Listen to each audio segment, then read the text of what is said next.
Welcome to Big Blend Radio's Eat, Drink, and Be Merry show, where we love to talk about food, drink, recipes, and techniques, and where to shop, taste, and play. Let's go. Welcome, everyone, to 2025's third and final episode of our Big Burger Bliss series. Today, we're going to take a fun bite out of burger culture, history, and flavors from across the country and beyond. We're going to kick things off in England with Glynn Burrows, owner of Norfolk Tours, who asks the all-important question, who put ham in hamburgers when they're beef? Well, fun fact, the term actually comes from Hamburg, Germany, where minced beef patties were popular in the 19th century before German immigrants brought them to America. Then we chat with artist Victoria Chick. You know her from Big Blend Radio's World of Art podcast, and she shares her most memorable burger adventures, including a peanut butter burger in Ohio. Well, a lot of those peanut butter burgers, we call them Elvis Burgers, and that leads us right to travel writer Lisa Evans, host of Big Blend Radio's Journey Jukebox podcast, who takes us to Johnnie's Barbecue Drive-In in Tupelo, Mississippi. This is where a young Elvis Presley loved his cheeseburgers and RC Colas.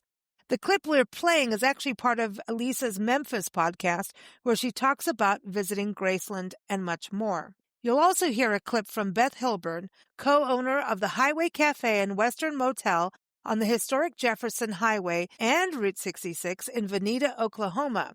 She was on our Jefferson Highway podcast last year to announce her new Jefferson Highway burger called the JH Burger.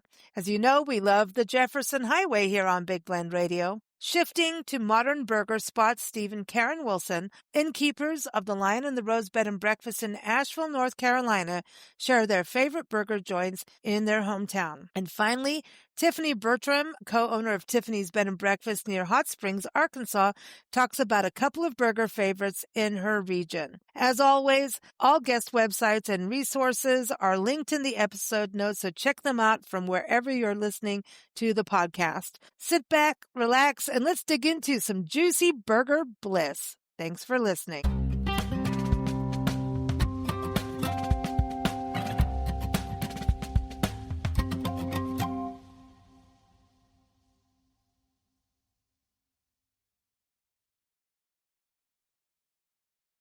All right, so we talked about hamburgers on our hamburger happy hour, and we've got Glynn Burrows here from England. He runs and operates Norfolk Tours, and he takes people all over the UK on customized trips, whether you're looking to reconnect with your family history or connect for the first time. You never know what could happen. Or go, from pub to Stonehenge, you name it. Glynn does it. You can go to Norfolk-Tour and he will help you. And that link is in the episode notes. But Glynn, we're talking hamburgers, and actually part of the happy hour, someone said one of the worst hamburgers they had was in England. I have to just say it so you can go, fix it? What? Well, I can't believe it. But they said it's because you have better meat, and we're used to too fatty meat, and that your meat is better. It could be that you're used to these horrible little flat things that you call hamburgers, and we call beef burgers because they got beef in them. I don't know why you call them hamburgers, because they haven't got ham in them. But our beef burger, the real ones, I'm not talking about the fast food beef burgers. I'm talking about the real beef burgers that you get in a pub or in a little cafe, or the ones that you can buy from the butcher's shop, because a lot of butchers make their own beef burgers, and they are just lovely. They're about an inch thick, and they are all meat. They are nothing but beef. There might be a bit of seasoning in there, but apart from that, that's all beef. And I make my own beef burgers when we have a barbecue. I buy the minced beef, or I think you call it ground beef. I buy my own minced beef. I mix it with a little bit of onion and garlic and seasoning, make them as thick or as thin as I like, and there they are. But they're not ham, they're beef. Okay, now do you put mustard, ketchup, or tomato sauce? No, I don't do any of that. I make myself a relish out of tomatoes and garlic and a little bit of Worcester sauce, or as I think you might recognize it as Worcestershire sauce. Worcestershire sauce. Yeah, Worcestershire sauce, and it's called Worcester sauce, and that gives it a nice little tangy bite. So a tomato dressing just with tomatoes, onion, garlic, and Worcester sauce makes a really nice little dressing to go on your beef. No mustard at all. I don't have mustard on my Now, beef. do other people do that in England? Other people have ketchup and mustard and... Do you call it ketchup now in England? I remember it being tomato sauce. Yeah, well, tomato sauce, but now Tomato sauce. they call it ketchup, and they have that on it. They have anything on it, Okay. I like that. All right. Now, then you have chips on the side. Not French fries, chips. Yeah, we call them chips. I think you call them fries, but we call them chips. And our chips are a lot bigger and fatter than French fries. They're a nice chunky potato. And also a lot of our potatoes now, we do skin on fries so that you just get a whole potato, scrub it, cut it into chips as big as you want, and then fry them. And they're actually quite nice because they've got all the goodness of the potato because you've got the skin. And the skin is the best bit, as we all know. And now I remember sloppy chips. Or is that South Africa? Sloppy. Where it's not like, where they're not too crispy, so they're mushy. Like, no, it must be somewhere else. That was South Africa. Might well have been. I'm going to have to ask my friends about that. Like mushy peas. You're not going to put that with your... That's with fish and chips. You don't have mushy peas with a beef burger. Okay. All right. No, you have... Okay, so I do have a big burning question for you. Go on, then. We always talk about the Mr. Whippy, which is the ice cream. Okay. Yeah. So I want to know about Mr. Wimpy. Does Wimpy burgers still exist in England? Because as a little girl, I remember them. Yeah, I don't think Wimpy bars exist anymore. I don't remember the last time I saw one of them. I think they've all been taken over by these other companies that I won't mention, these big name companies. Wimpy's were so cool. Yeah, I know. They used to be about in every town, but I don't know the last time I saw a Wimpy bar. Oh, and the other thing I must mention is I don't know why, but now we seem to have a lot of beef burgers that are served in a brioche bun. People like that. I hate it. It's sweet. Why would you want a You really don't like anything sweet. No, I don't. But why would you want a beef burger in a sweet bun? Come on. You just have it in a bread roll. A bread roll? Yeah, a bread roll. So there you go, everyone. Don't go looking for hamburgers with Glynn in England, but he'll take you to wherever you want to go. If you want to go have a brioche bun with your burger, you can. But I'm going to tell you, Glynn's going to take you to some really fantastic pubs to experience some local fare. I love that. But like he says, he takes you where you're going to eat food. Like if it's a burger, it's going to come from, the meat is going to be from the farmer next door. Right? That's your thing. Yeah. Very often you will find that people make their own beef burgers in pubs. And very often you'll find that the local butcher will make them, so whatever you're going to be eating is going to be freshly prepared from local sources. So you know what you're eating. It's real food. None of this factory rubbish.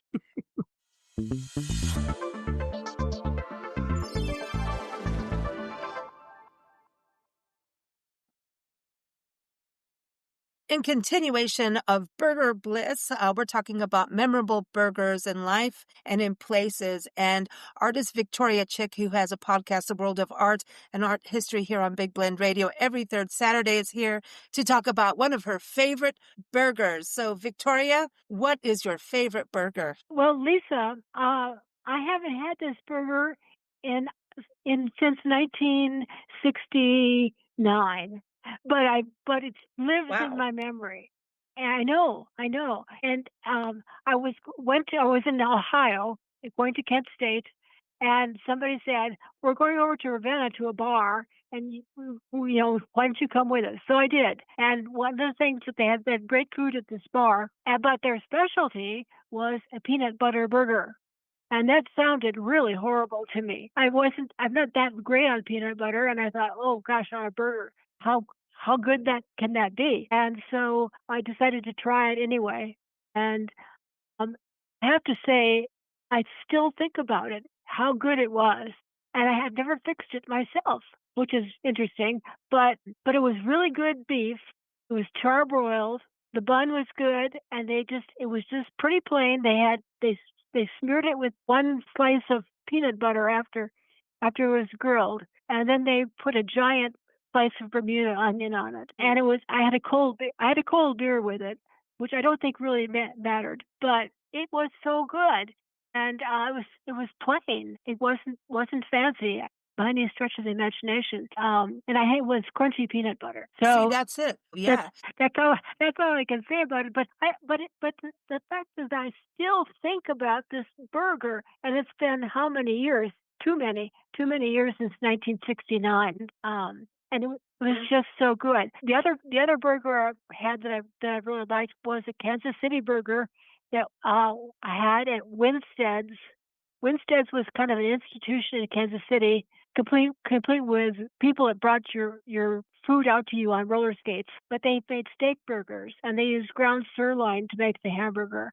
And it was very lean, very thin. Sometimes people used to laugh you could hold it up and still see through it. But they were really great burgers, and served in a kind of a unique way.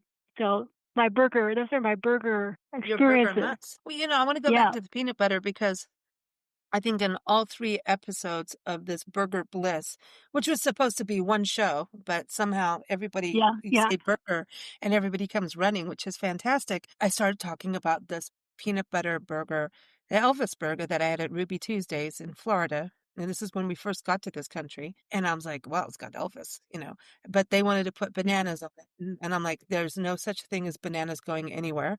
That's not happening. I'm weird about bananas and how they're used. But anyway, but I had the bacon, the burger. I mean, they had the burger meat, the bacon, and they had some kind of cocktail going with it. I think it was Elvis Week or something. And, I'm like, oh, I'm in America now, so, naive, but I was like, oh, and so I was like, yes, rock and roll. I still thought I'd see Janis Joplin when I went to, San Francisco, and that didn't happen. And Elvis didn't appear out of the burger and sing, but it was this just fun experience. I went, oh my gosh. But mine had pickles. I think there was onions, lettuce, tomato, that kind of thing. No tomato because it's not my thing. But I had bacon on it. And that added this other thing, which was like really cool. That was for you, Lisa. That was early the bacon experience because they weren't putting bacon on everything back then when you first got to the United States. That's sort of a later thing. Well, this was in the the 90s. So I don't know. I mean, I don't think we had cheeseburger. I think BLTs was the only time you saw bacon on things. Really, when you start to think about it. BLTs was a specialty. Then everybody started going, let's migrate the bacon. You're right. It did only come like in the 2000s when the Food Network came on and started going, this is how you make bacon, y'all. And by the way, everyone, breakfast bacon and Canadian bacon are 2 separate things, 2 separate, they're 100% different, okay? 2 different experiences, both good, but do not confuse them and swap their roles. Bacon. Well, unless it's pizza. And breakfast bacon on pizza is fantastic too. But so this peanut butter, I've been driving everybody nuts.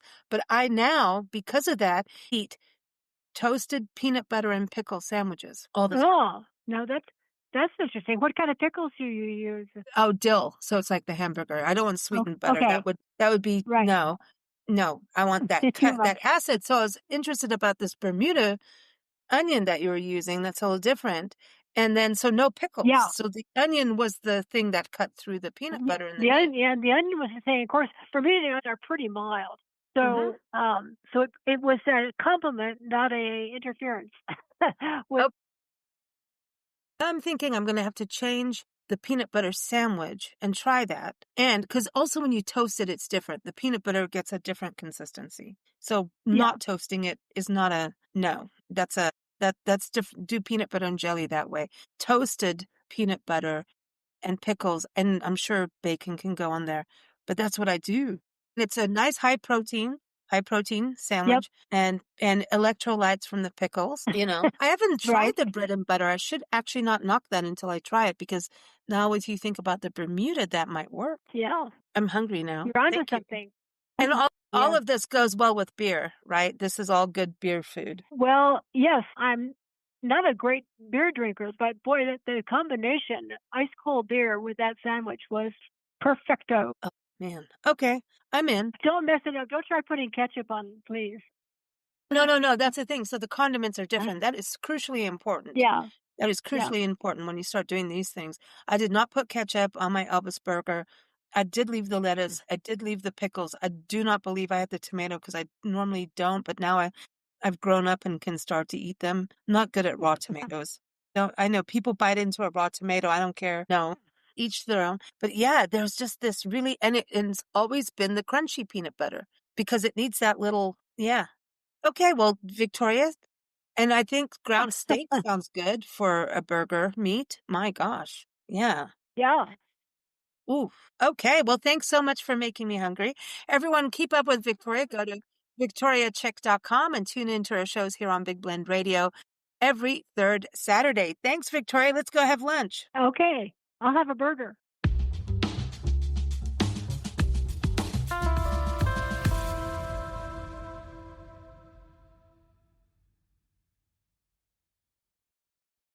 There's a lot of artifacts in Tupelo Park, in the so it's just, again, it's not anything you can, walk through the birthplace in an hour and a half, probably less than if you aren't like me and want to read everything.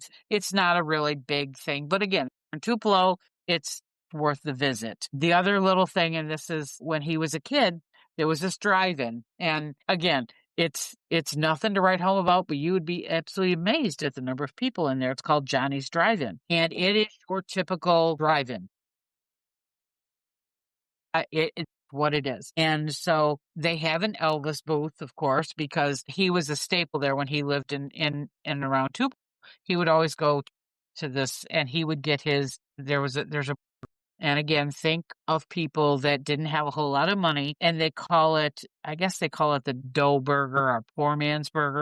It's basically a hamburger, but with a whole lot of like flour and stuff in it to obviously bring the cost down. So you can, and you can get plenty of other food, and it's really good. But of course, I had to, because I had to try this. I don't know what they call it. They might call it Elvis's Burger. I can't even remember. But it's, in my opinion, it's not the best, but it's an experience because if you put yourself back into that time period and realize that not everybody could afford, even though back then probably a regular burger might have only cost you $1, maybe, somebody in the situation that Elvis was in his childhood couldn't even afford that. Mm-hmm. So that's why they came up with this dough burger. And it was probably back then, maybe at 5 cents or a dime, maybe a quarter, something like that. And so that's what he would always eat in his Elvis booth. But again, memorabilia, the diner is packed. It's just a little place. It's not real big, but I'll tell you what, the place is packed, waiting in line. And of course, if you want to get in the Elvis booth,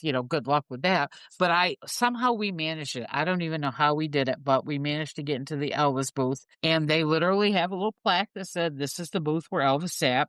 But again, dive bar only in a diner sense, and that's what you got. That's perfect. I love it. It is nothing fancy. If you're expecting fancy white you're not going to get it. Mm. But again, it's the experience.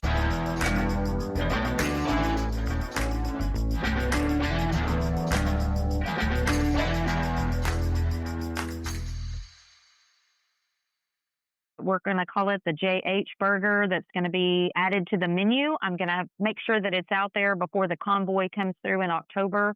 So it will be a jalapeno bacon cheeseburger, and it will be served either with 1, 2, or 3 patties, depending on how hungry you are. See, I love what you've done with the flavors because it's kind of like representing the different regions of the highway too.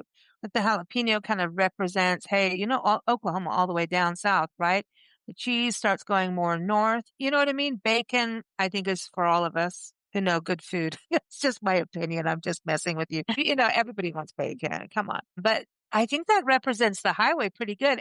Bacon looks like a road. To me, that's the perfect, that's a perfect dish. Absolutely. We're excited to unveil this new burger and roll it out, and can't wait to add. We're going to kind of have a little bit of a kickoff for the JH Burger when it gets added to the menu. And so we're super excited to be able to include that on our menu as well. Yeah, I've been there several times. Beth knows I've probably been a regular. I missed the last one, but I've been going to first Saturday of the month steak night for several times now, and got to take my son there. So it's just great. But I'll be sampling that, and I'm really excited about that. As we talked about before, the different food and the diners and the local places. That's part of the route, and that's part of why you want to travel the route. I don't know of another JH Burger out there, so we're excited.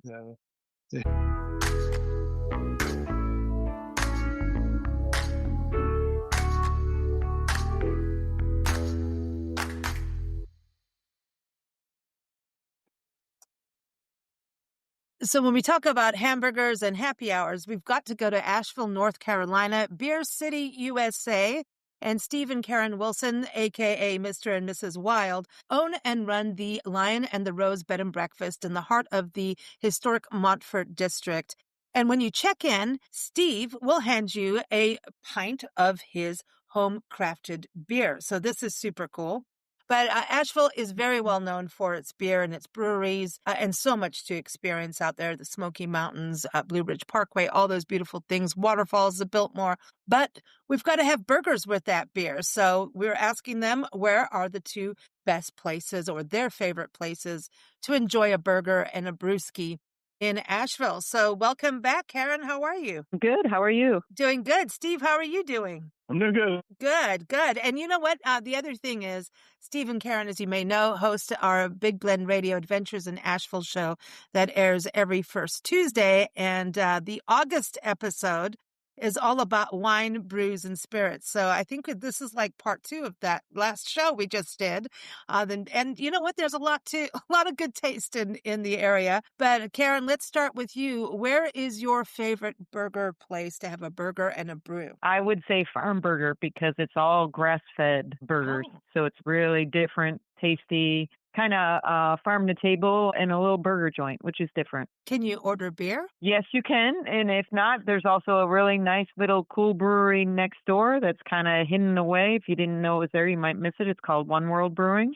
So you could always, if you didn't like the beer choice at Farm Burger, you can always go like right next door. Now, do you have a specific favorite burger there, or do you have like your favorite things that you want on your burger? And do you like it medium, well done? Do you want chicken? Do you want red meat? What do you want? The traditional Farm Burger is usually my choice. They do have plenty of choices for anybody, and you can dress it up or however you want it. I'm good with my burger being simple so that I can taste the meat, and their sides are good. They have some good fries and other sides like that. So it's just a real traditional burger joint, other than, like I said, it's the grass-fed meat. So it's a little different taste. Oh, cool. So now let's go over to you, Steve. No bacon on your Farm Burger? I'm just cheese. Yes, bacon, I would take it. Bacon, Okay. cheese, like ketchup, mayo, mustard, that kind of thing. Yeah. Okay, just making sure because, Yeah. I mean, are we allowed to have sausages on our burgers? You know how we like our sausage around here. You could. I'm like, there's Well, there places you that go. definitely do. There's places that do, I think, sausage. Definitely pulled pork is big out Oh. here because it's North Carolina. Mm. Pulled pork and burger, it's not my favorite, but some people love it. Hey, I'm getting hungry already, man. It's, it's lunchtime as we're recording Me too. this. I know. I'm like, I want some bacon and cheese on a burger. So, Steve, where's one of your favorite places? I usually just pick up a burger at Wicked Weed, and that way you can just go to the bar and order your burger, and you can also get one of their beers. So, Wicked Weed Brewing. So, what are they known for beer-wise? I mean, I know we have to talk beer. We can't just talk burgers. They do a lot of German style beers there, but they have quite a wide selection of beers, and depending on what time of the year it is and what kind of things they might have a sour beer or something like that over from their sister brewery, the Funkatorium or something like that. But it's mostly, I would say, German style beers there, and they're really good. So I it think keeps it Pernicious. lighter. Yeah, plus Pernicious, Pernicious they is have the the one they're IPAs as known. well. Yeah, that's the one they're pretty well known for. It's an IPA. So, what's their burgers like? I mean, is it a wide selection, or is this just like the perfect spot to get both? They usually have like I would say like 4 different burgers on the menu, and they're more like the quarter pound or the half pound thick burgers, and they have a variety of toppings depending on which one you get, and different sauces as well. And of course, you got bacon, so it's all. Yeah. What do you like to put on your burger? Like, what's your favorite things to dress it up? I mean, it's pretty simple. I just like maybe bacon, cheese, and maybe some onions and pickles. Yeah, some onion. Now, what about fried onions and mushrooms, garlic, onion rings? Do you ever eat onion rings on a burger? It's like, that's so much. Oh, sure. Yeah, once in a while, but That's yeah, okay. that's a lot of stuff Yeah, for your burger. I'm not into it is. mushrooms. The Huh. rest I like is, mushrooms. onion rings are good. That's for the Mushrooms fresh are onions, they have more flavor. You can't really Yeah. taste the ones that are cooked. Yeah. Right. You got to have that little kick in there, Yeah. Have Exactly. you ever thought of doing like a breakfast burger for your guests at the end? Like for a Sunday when you do your beer mimosas? We have You can not. have beer mimosas and breakfast burgers. It'd be interesting. Have not. We We've used to done breakfast burritos. Yeah. Yeah. Because You done we used to, breakfast enchiladas? yeah, Yep. the breakfast burgers, Haven't you done put that a in a fried while. egg on it. You know, that's what Mhm. Yeah. egg with cheese and a little avocado. Yeah. See, listen, let's talk about guacamole on the burger. Okay. Mm. Yeah, this is crazy. Now I'm really hungry and I want a beer. Yeah. This is always love talking with you, both of you. Everyone, if you go to lion-rose.com, you can check out their website and definitely plan to stay there. It's a beautiful Victorian mansion, gorgeous gardens, and sometimes you'll see a bear walking through the neighborhood, which is super cool. But don't make a burger out of the Mhm. bear. Leave the bears alone. Oh, yeah. Yeah. No. Yeah. Let them Yep. be. Let them be. But there's plenty of hiking to work off your burger or work up to your burger Yep. as a treat, right? So lots of outdoor Exactly. adventures. So this is the perfect thing to end I think ending a really good hike in the mountains with wildflowers and salamanders, all the beautiful animals you have out there, to end it with a burger and a beer is like the perfect day. So that's just I my agree. opinion. Sounds good to me. I Well, agree. thanks, Mhm. guys. Oh, no Thank problem. you.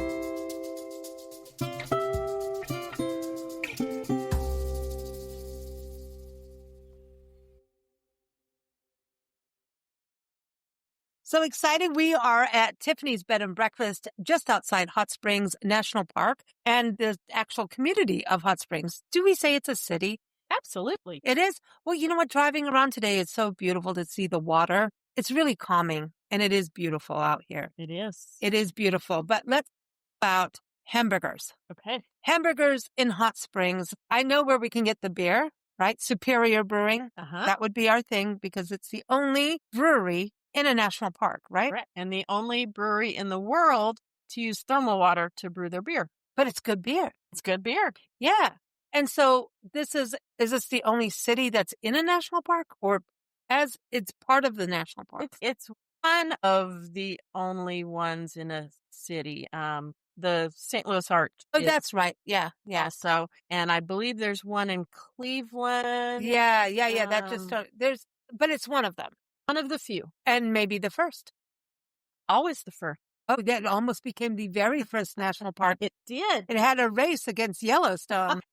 No race. Andrew Jackson declared that Hot Springs should be a national reservation before the National Park Service ever existed. We claim that we are the first national park, and Yellowstone came along long after us. You got good water, which means you got good beer. Now, hamburgers, because there's a lot of hiking trails in Hot Springs National Park and just you've got all these state parks around here.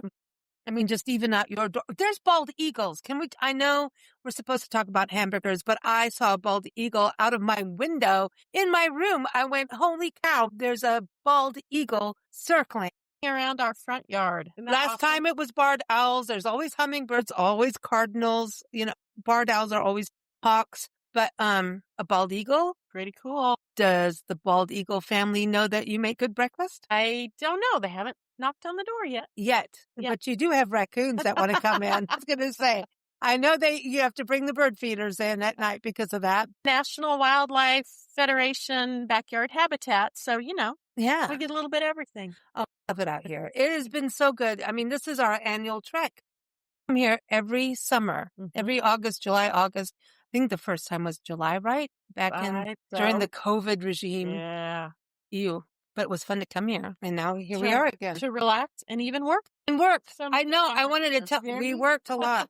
This is very calming. But actually, that's a really good point. And I'm going to update the Google review on this because it's so important because I think, places out in nature, we don't always have Wi-Fi. And, people want to get away from that. But at the same time, if you are traveling or you need to have that Zoom call while you're away and you're in nature, you know what? You're like way calmer, Definitely. Well, I'm trying, but here helps. Here helps. And everything works and internet is crucial. And I think if you want to go into the national park on your hiking trail, maybe not so much, but being here, it is so cool to just, hey, if you have to do that one thing and then go play, you can. We actually out here 14 miles from Hot Springs in the woods, we got Wi-Fi internet before Hot Springs even did. Oh, wow. I don't know how that happened, but we did. Wow. Wow. So everything, everyone, you come out here, have a good time. You're so close to Hot Springs National Parks, Lake DeGray or DeGray Lake. You always have to fix me on DeGray Lake. DeGray Lake. Okay. I always say DeGray first. That's where the bald eagles really hang out. Yeah, very close to your doorstep. You've got the you hand mining for diamonds. People can go out and dig for diamonds in the Diamond State Park, right? And someone from New York City just found a over 2-carat diamond for her own engagement ring. Wow. So cool. Yeah. Cool. Wow. That's amazing. That's amazing. So you've got great special packages when it comes to all this outdoor adventure, which this area is known for. Food. Hamburgers are like one of the best things. This is like, just go have a burger. Burgers and pizza go hand in hand in my book. Oh, yeah. So where do we go? You've got 2 places, right? The first is on Lake Washita. Brady Mountain Grill. Right? Hot Springs has a chef who is known as the Burger Chef. He runs the restaurant out there. Burgers, he has created his own spice mix that he even sells the spice mix on his own. But the Burger Chef designs his own spices for the burgers. Wow. He's changing up the burgers all the time. He's got a wonderful mushroom Swiss burger. Sometimes he'll do an Elvis burger with some peanut butter and bananas. That's my thing, except for the bananas, but the burgers with the bacon and all of that, the pickles. They say they're fabulous. I haven't been brave enough to try them, but yeah. He's got crazy things he comes up with, and they're all absolutely delicious. So that's the first one I'd recommend. And the second one is at definitely one of our favorite restaurants. The restaurant is called Lost Creek Grill. It's kind of a locals bar and grill just on the outskirts of Hot Springs, and they raise their own beef. So that makes the burger special in and of itself. And they have lots of different ones, but my favorite is the Very Gouda burger. You are talking my language. Yeah. It is a signature 8-ounce Wagyu patty. It's topped with smoked Gouda cheese and bacon. It's better with bacon. It is. Gotcha already, don't I? And fried onions. I know you love fried onions, don't you? And it's on a fresh brioche bun. And their bread is so good. They always bring you a fresh loaf to your table before your meal even starts. So the fresh bun just, wow. With butter. Oh, we all want butter. Oh, yeah. Real butter. Definitely. Now, do you like your burgers dressed like with ketchup, mayonnaise, all of that stuff? Or me? No, I'm a purist. If you've got a good burger, you don't need any of that junk. Okay. I can eat a burger just plain. I might put some cheese on it. I'll put all the stuff on the Very Gouda burger that it comes with. No, none of that lettuce, tomato. You just covering up the burger. Give everyone your website so they can follow you and your blogs. You do so many good, great content for people to figure out what to do, where, and when, because it's almost fall, y'all, but it doesn't feel like it yet. But it's time to make your fall reservation. It's tiffany'sbedandbreakfast.com. All right, everyone. Thank you. Thank you. Thanks for joining us here on Big Blend Radio's Eat, Drink, and Be Merry show. Keep up with our podcasts at bigblendradio.com and our magazines at bigblendmagazines.com.